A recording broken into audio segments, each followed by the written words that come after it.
नमस्कार दोस्तों, स्वागत है आप लोगों का। और मैं आशा और उम्मीद करता हूं कि आप लोग एकदम बढ़िया और सकुशल होंगे। दोस्तों, काफ़ी लंबे समय के बाद हम लोग दोबारा मिल रहे हैं और इससे पहले लॉकडाउन में हम मिले थे और हमारा पर्सनालिटी एम्प्लीफिकेशन सीरीज़ चल रहा था। और दोस्तों, लॉकडाउन की वजह से और अन्य कारणों की वजह से मैं वीडियो या ऑडियो अपलोड नहीं कर पाया था और हम अभी दोबारा शुरुआत कर रहे हैं।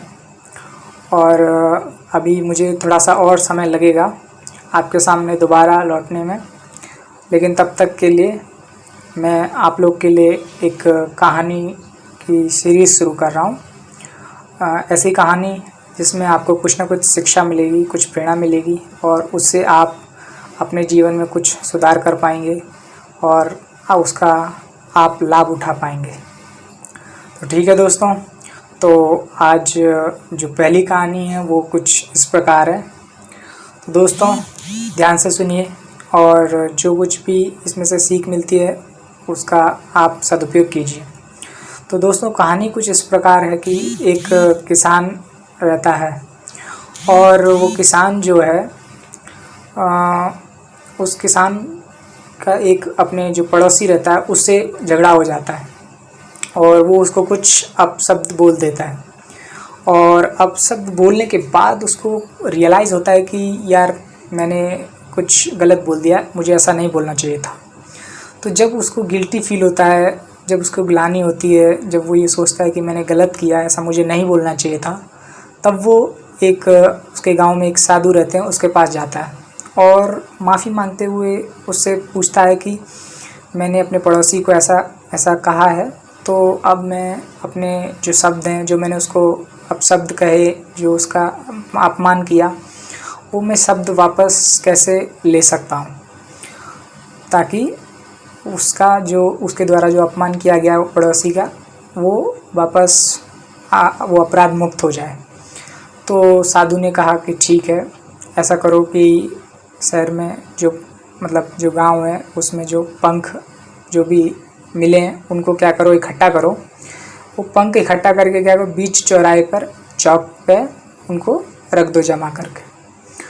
तो वो ऐसा करता है, पंख इकट्ठे करके चौराहे पे वो रख देता है जाके और दोबारा साधु के पास आता है।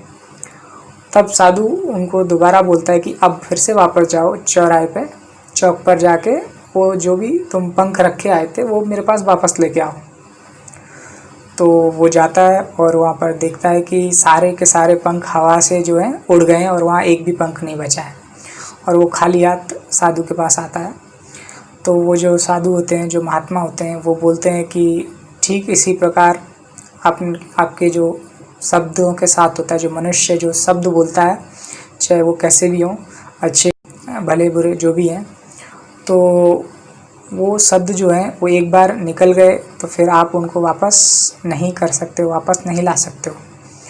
तो दोस्तों, कहानी जो है वो यहीं पर ख़त्म हो जाती है।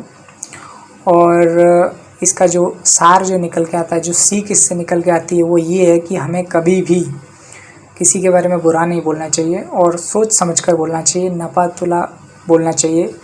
जो भी हम बोल रहे हैं, हम क्या बोल रहे हैं, इस बात का हमें पहले से ही भान होना चाहिए, ताकि हम बाद में हमें पछताना ना पड़े और हमारे शब्दों या हमारे जो ज़ुबान है, जो वाक्य हम जो बोलते हैं, जो भाषा का इस्तेमाल करते हैं, उसकी प्रतिक्रिया स्वरूप, यानी कि उसका सामने वाला कोई ख़राब उत्तर ना दे या उसका दिल ना दुखे, ये सब भी थोड़ा देखना पड़ता है। और हमारी बात की जो है वो थोड़ी सी महत्व हो, वैल्यू हो, इस प्रकार हमको व्यवहार करना चाहिए। इस प्रकार की भाषा का और इस प्रकार के शब्दों का चुनाव हमें करना चाहिए, जो कि दूसरे के दिल को जो है वो मधुरता प्रदान करे, यानी कि ठेस ना पहुंचाए और खुद का भी जो वैल्यू है, खुद की महत्व है, जो वो बनी रहे। ठीक है दोस्तों, तो आई होप आप इस कहानी का सार समझ गए होंगे। फिर भी इस कहानी में आपको अगर कुछ समझ में ना आया हो तो आप कमेंट कर सकते हैं। और मुझे लगा कि जवाब देना चाहिए तो मैं ज़रूर दूंगा। और ठीक है दोस्तों, इसी के साथ मिलते हैं हम अगली कहानी में। तब तक के लिए take care, stay healthy and grow with seeds.